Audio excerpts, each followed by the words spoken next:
In this video we'll be taking a walk down memory lane at Sega's Mega Drive console and Mega CD, and a look at the hardware and some of the games that used to play on it. But first, a quick commercial break. Hey, you. That side. Give me the Cyber Razor Cut. Cyber Razor Gun. Yeah!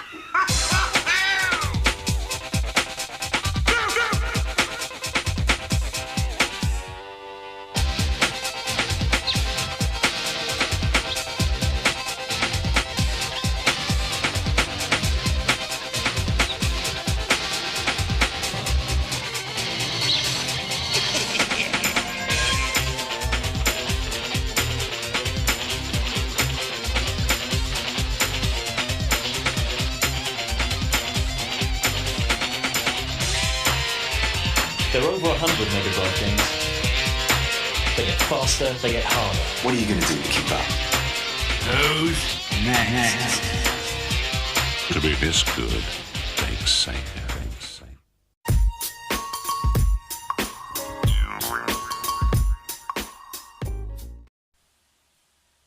What's up everyone, it's Colin from IrelandTechnologyBlog.com, and today I'm going to give you a quick look back at some of the games consoles that Sega produced in the 90s. So it's a stark difference between what we have now with Xbox One X and PS4 Pro and all the host of gaming PCs that people have built themselves. Back in those days, while gaming PCs were certainly around, games consoles were the SNES, the Mega Drive. They were all the big household names that anyone born in the 80s will certainly have heard of. So this was the European version of the Sega Genesis, which was the American name. So this was the Sega Mega Drive. And basically it's still a pretty nice looking console today. And you can get it now in kind of reproduced, rebooted versions that come in kind of a miniature version of this. But we'll just quickly go through the hardware. So you've got your cartridge slot here. So yes, there was no CDs back in those days. Well, there was CDs, but not for games. So your cartridge slot, which went in there, and you have your on-off power button, a volume in case you want to plug in your headphones, and then a reset, which I was always told you had to push before you took your cartridge out, or before you turned it off, the Mega Drive off. So how true that was, I don't know. We were told, to damage things if you didn't do it.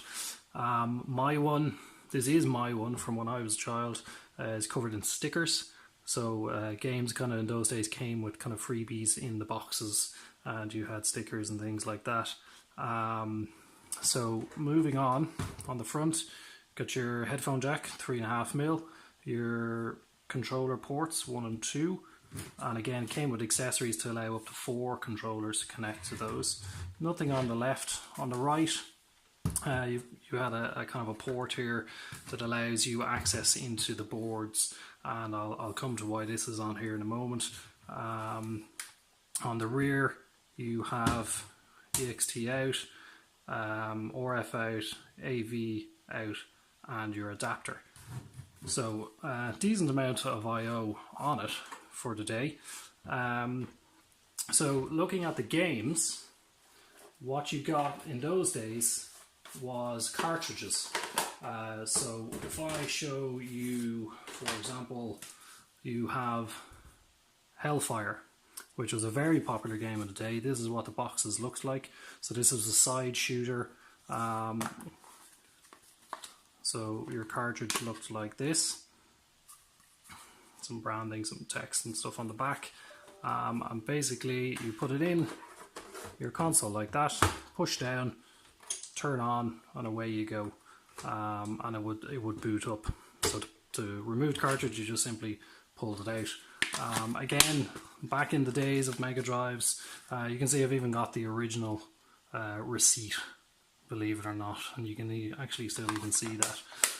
So back in those days, you got full kind of instruction books whereas you don't these days, not anymore anyway. So that was the first aspect of the Sega Mega Drive.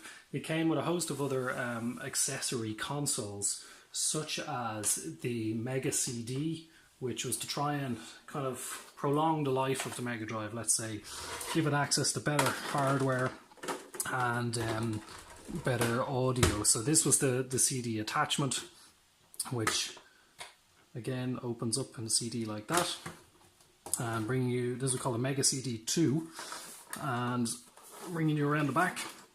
You've got more ports, so AC adapter, it needed its own AC power, mixing port, and a line in right and left. So how this connected basically was, it came with these attachments on the back of your Mega Drive. You popped off the port, as you see there, and you effectively just connect them like so, and that's now those ready. And for the Mega CD, they came with actual CDs like this. So this was a really popular one, Ground Zero Texas, or just Ground Zero actually, sorry.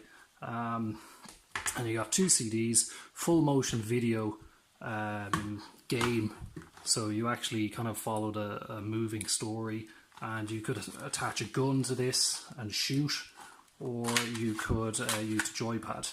So again, you know, full complete brochure like that, which you don't get these days at all anymore.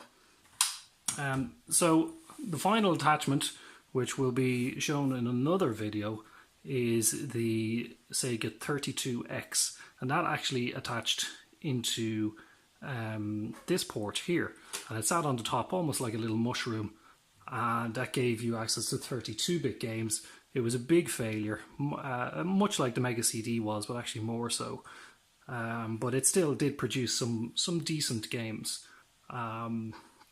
This was obviously locked to UK and EU regions only. However, you could play games from Japan, such as the original Sonic. When it came out, I actually got it from Japan, but you had to come with an adapter which went in first, and then your game on top. So it was quite handy. You could get around the region locking that way. So this was a quick look at the Sega Mega CD. Stay tuned to Ireland's Technology blog for all the latest news, reviews from Ireland and around the world.